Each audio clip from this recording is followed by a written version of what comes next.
Penjualan anak dalam pandangan Islam. Pemirsa, apa yang ada di benak Anda jika melihat wajah balita yang tak berdosa ini?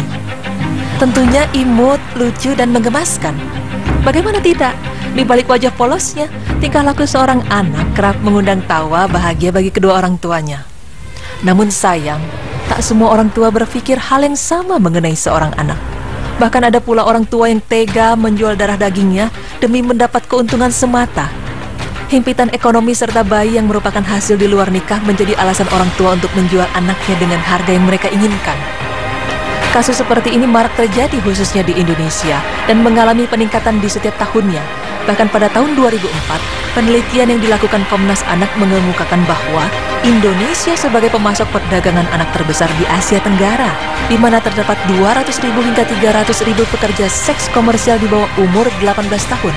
Na'udzubillah min dzalik.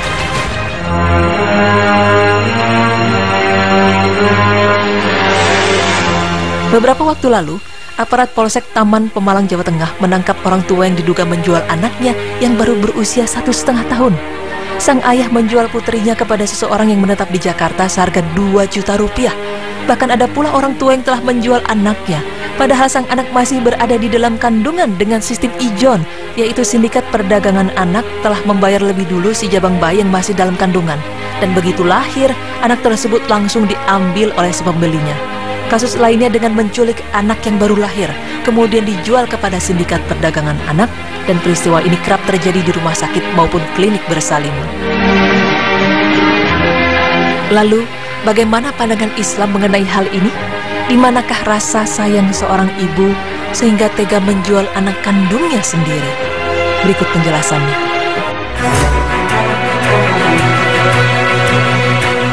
Mengenai hal ini, Allah Subhanahu wa Ta'ala dan Rasulullah Sallallahu Alaihi Wasallam telah memerintahkan para orang tua untuk membesarkan, mendidik, dan melindungi anak-anak mereka. Bahkan Allah Subhanahu wa Ta'ala telah menjamin rezeki bagi setiap anak yang telah dilahirkan ke dunia ini, sebagaimana Allah berfirman yang artinya, "Dan janganlah kamu membunuh anak-anakmu karena takut kemiskinan.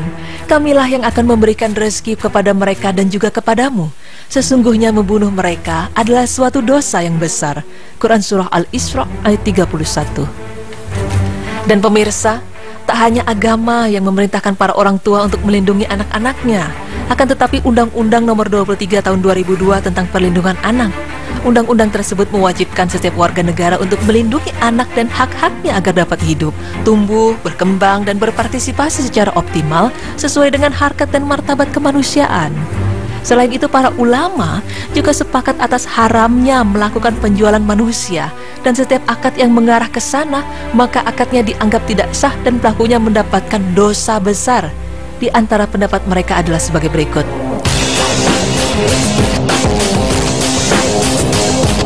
Di dalam mazhab Hanafiyah, Ibnu Abidin rahimahullah berkata, anak Adam dimuliakan menurut syariah. Walaupun ia kafir sekalipun, jika bukan tawanan perang, maka akad dan penjualan serta penyamaannya dengan benda adalah perendahan martabat manusia dan ini tidak diperbolehkan. Selain itu, Ibnu Nujaim rahimahullah pun berkata dalam Al-Asyabah wan Nazair pada kaidah yang ke-7 bahwa orang merdeka tidak dapat masuk dalam kekuasaan seseorang, maka ia tidak menanggung beban disebabkan gasapnya walaupun orang merdeka tadi masih anak-anak. Kemudian di dalam mazhab Malikiyah, Al-Hattab Ar-Ru'ani rahimahullah berkata bahwa apa saja yang tidak sah untuk dimiliki maka tidak sah pula untuk dijual menurut ijma' ulama, seperti orang merdeka, hammer, kera, bangkai, dan semisalnya. Dan pemirsa, di dalam mazhab Safiyah, Abu Ishaq Syarazid dan Imam Nawawi rahimahullah menjelaskan bahwa menjual orang merdeka haram dan batil berdasarkan hadis yang telah disebutkan di awal.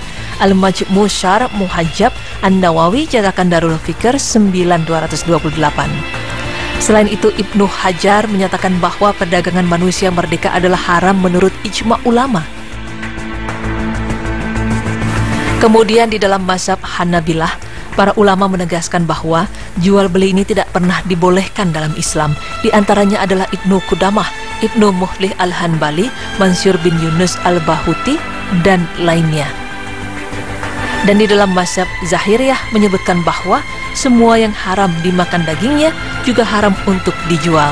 Muhalla Ibnu Hazm 4481. Ya